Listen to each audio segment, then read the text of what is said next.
Good day, everybody. This is our EEPROMs Made Easy ebook. I will just give you guys a quick narration, and if you enjoy the narration, I will narrate the whole book for you guys. What is the book about? I haven't scripted anything, so I'm just doing this on the fly. What is the book about? Why did I create this book? I created this book for new guys who want to get started with ECUs. When you get started with ECUs, you need to decide for yourself, where do you want to start? What section of the ECU do you want to start? Many want to start repairing ECUs. For me, if I wanted to learn how to repair something, I would first start off with the power supply. Once I've studied the power supply, I would move on to the next section. That would be maybe the memory or the microcontroller. But for you, I created this book so that it gives you a starting point and also a way to make some money for you to carry on onto the next step. So in the beginning of the book, we'll just explain more or less what EEPROMs are. EEPROMs are very important. You use EEPROMs, you have to access the information on EEPROMs if you want to code keys. You have to access the information on EEPROMs if you would like to change a vehicle's VIN, for example. If you would like to find the PIN that is also used to program keys, you would require the vehicle's PIN. So reading and writing EEPROMs is a very important skill. Let's move on. Chapters: Understanding the functions and importance of automotive computers. Chapter 2: Exploring the role of EEPROMs in storing critical instructions and data. Chapter 3: Learning how to identify the different types of EEPROMs used in automotive computers. Chapter 4: EEPROM Programmers. The basic CH341. Chapter 5: Your first Immo Off. The Immo Off will be done for a VW MP9 ECU. Chapter 6: Expanding your expertise to capitalize on the opportunities offered by this growing field. An introduction to automotive computers, unlocking opportunities for novices. Okay, guys, my reading, I'm not going to read this. I'm going to explain it as the way I understand it, or how I would like you guys to understand it. I want to make it a bit easier for you to understand.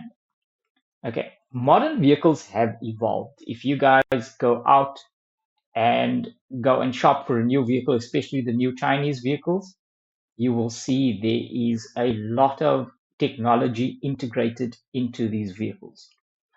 For example, if you look at the parking distance control function, that function is controlled by a computer.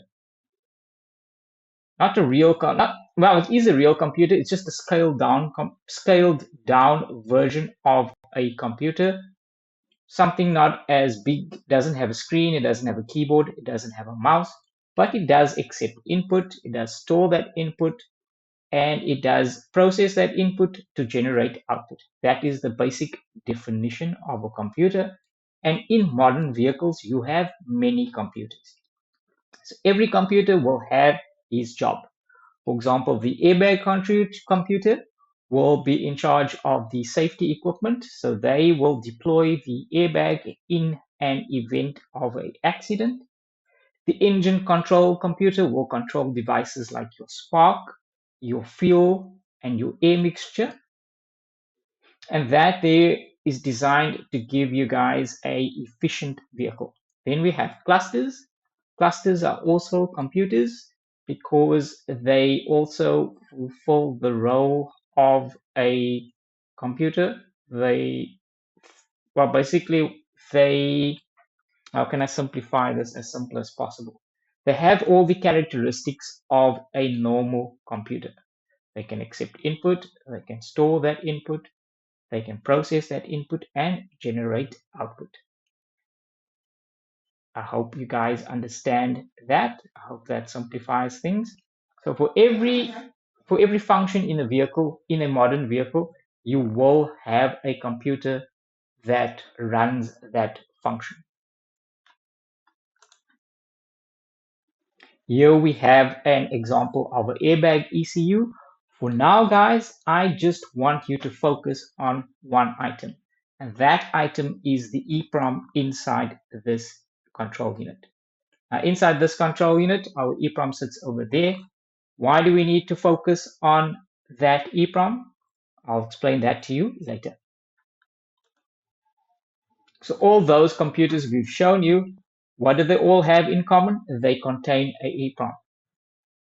Because they contain an EEPROM, I would say that would make an EEPROM a very important component. Let us look at the airbag ECU. It contains a EEPROM. What type of EEPROM does that airbag ECU contain? That airbag ECU contains a SPI EEPROM. That SPI EEPROM is manufactured by a company called ST. Now, what information do automotive computers store? The information that is stored in an automotive computer relates to the role they play. How do we explain that? Well, let's say, for example, we have a coffee machine at home, and the coffee machine makes coffee.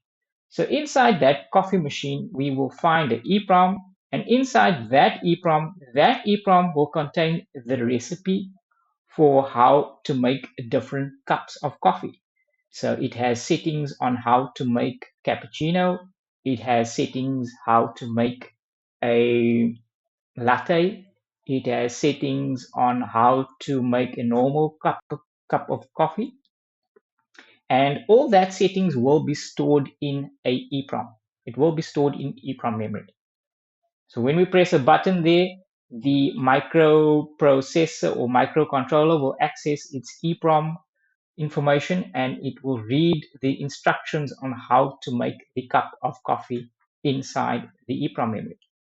Now, in an airbag ECU, why would we want to read why would we want to have the ability to read a EEPROM? We would require the ability to read an EEPROM. For example, airbag controllers are designed as once-off use items. So if an airbag controller deploys an airbag, the airbag would need to be replaced because a crash will be logged in the airbag, but we can access that crash and we can erase that crash. If we can read the content of the EEPROM, we can go to that area or we can use a program that will wipe the crash from that EEPROM. This over here is a Ford Bosch Motronic ECU, and this ECU contains a 24C02 EEPROM. Now, why would we need to access the information in that EEPROM? If you would like to code keys to this vehicle, you would need to access that 24C02 EEPROM. If you would like to change the maps, what are maps? Maps are basically what your fuel mixture or the settings of your engine control unit will be stored in your maps. And the maps is stored in this flash chip here. And this flash chip is an EEPROM with 1E. That is the location of the Ford Phantom Motronic ECU. And just a quick word of caution is that this ECU has resin underneath that EEPROM. So that EEPROM, you need to use a little bit of force, but not a lot. This is a VW MP9 ECU, and that ECU also contains a 24C02 EEPROM. And if you want to do a Immo Off in this ECU, this is where the Immo Off is done. The Ford Motronic and MP9 ECUs contain 24C02 EEPROMs, and these EEPROMs are masked as B58262. What do we mean by masked? Well, if we look at the word mask, what does it mean? If I wear a mask, it would be if I want to rob a bank, I will probably wear a mask, and the mask will be designed to hide my identity. When we look at EEPROMs, that is the same thing.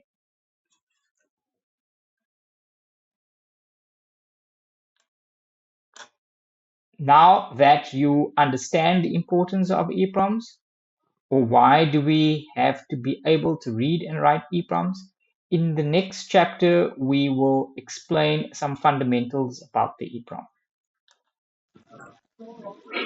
Okay, so far we've learned that EEPROMs store critical information for a vehicle. So when I say critical, I would say it's important information. Now, EEPROMs would store stuff like your vehicle's VIN. It will store the PIN. It can store whether the vehicle is equipped with immobilizer or not. So if you want to make an open box, you can decode or read and write the EEPROM if you have the correct file. I suggest you read through this if you'd like to familiarize yourself with more information on the EEPROM. For me now, if I was to read this book, my main understanding I want to take from here is that this thing here stores information, and I can make money if I have the ability to read and write and modify the information in this device. Chapter 2. What will the ability to read and write EEPROMs do for you? The ability to read and write EEPROMs or physical EEPROMs. This book starts off with physical EEPROMs, and this book was designed for you to start using a CH341 programmer, and the CH341 programmer is a relatively low cost programmer that is the reason why I chose it. I wanted to see what is the easiest way and the lowest cost method for guys to get started in this industry. You guys can read through this. It will explain some more things for you. I'm just going to highlight what I deem very important for a beginner. This chapter, we are going to further demystify EEPROMs. Now, there are two types of EEPROMs. There are physical EEPROMs and there are emulated EEPROMs. Now, in later model vehicles, you will find they are equipped with microcontroller-based systems. I'll explain more about microcontroller-based systems in our future lessons. The main thing for you here is you're going to start off with all the ECUs. So all the ECUs contain separate EEPROMs, separate physical EEPROMs. Difference between physical and separate EEPROMs. Physical EEPROM, many ECUs, if you'd like to clone those ECUs, you would just take the EEPROM and swap it across, and then the IMMO data will be taken from the one ECU to the next ECU. In other ECUs that contain tri-core microcontrollers, you will not be able to swap EEPROMs, you will have to swap the entire microcontroller.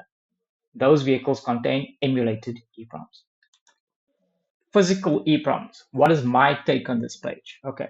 Physical EEPROMs, they serve as the foundation of data storage in many automotive computers. Okay, you guys can read the rest there. For me, physical EEPROMs just means that there is a physical EEPROM that I can pick up, that I can touch, that I can feel, that I can read, and that I can write. And now we will further explore EEPROMs. So we have basically three. When I look at something, right, I'm going to look at something and I can see how do I learn this thing quicker. Now, when I looked at EEPROMs, I noticed that basically there are only three types of EEPROMs. There are three families of EEPROMs. In our three families, we have SPI, we have I2C, and we have microwire. We have another book called the EEPROM Master, and in the EEPROM Master, we dive very deep into EEPROMs. For this one here, we're just giving you a basic overview just for you to get started to do your first Immo Off. Now, if you look at this chip here, this is a SPI chip. SPI chips start with 9.5. They would start with 9.5, 2.5. There are some SPIs that start with D160. But for now, just remember this. Most EEPROMs that contain a 9.5 in the first two digits of their name, or that contains a 5 in the first two digits of its name, would be a SPI EEPROM.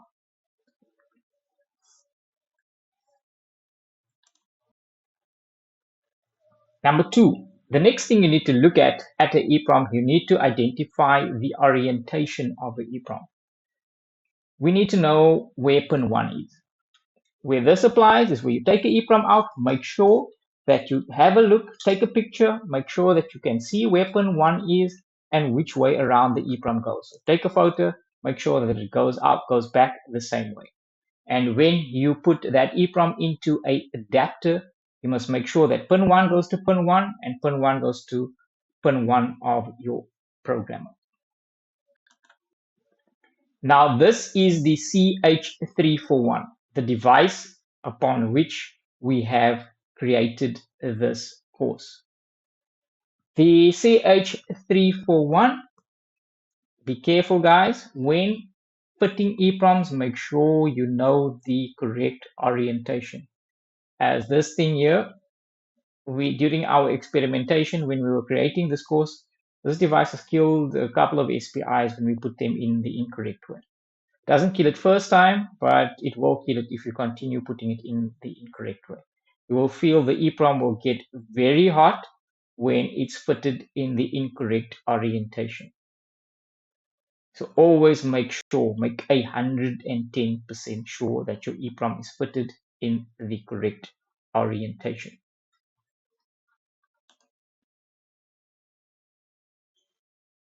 This is orientation continued.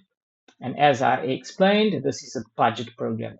If you buy a bit more expensive programmers, you don't have to worry too much about putting the EEPROM in incorrectly.